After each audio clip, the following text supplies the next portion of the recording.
حضرت مسلم موعود رضی اللہ تعالیٰ عنہ in تفسیر کبیر volume 2 on page 283 further says وَلَا تَكْفُرُونَ، اور ہم نے جو تم پر انعامات نازل کیے ہیں ان کی ناقدری مت کرو۔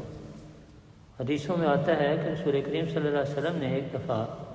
عورتوں کی نسبت فرمایا کہ وہ دوزخ میں مردوں کی نسبت زیادہ جائیں گی۔ عورتوں نے پوچھا یا رسول اللہ اس کی کیا وجہ ہے؟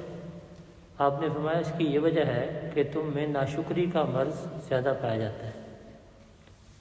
ناشکری کے معنی یہ ہیں کہ خدا تعالیٰ نے جو نعمتیں دی ہیں ان کو موقع اور محل پر استعمال نہ کیا جائے۔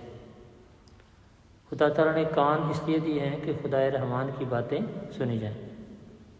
لیکن لوگ ان کو گناہ کی باتیں سننے کے لیے استعمال کرتے ہیں۔ آنکھیں ان کو اس لیے دی گئی ہیں کہ وہ ان کے ذریعے علم و عرفان حاصل کریں،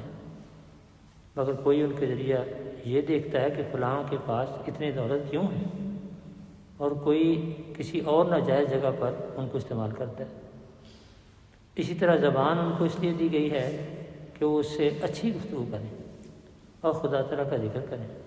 مگر اسے بری اور ناپسندیدہ باتوں کے لیے استعمال کرتے ہیں، مثلا گالیاں دیتے ہیں، چغل خوری کرتے ہیں، غیبت کرتے ہیں، جھوٹ بولتے ہیں، اور اس طرح خدا تعالیٰ کی نعمتوں کی ناقدری کرتے ہیں۔ بس فرمایا کہ تم میری نعمتوں کی قدر کرو اور جو انعامات میں نے تم پر کیے ہیں ان کو عظمت کی نگاہ سے دیکھو، اور یہ اقرار کرو کہ ہم ان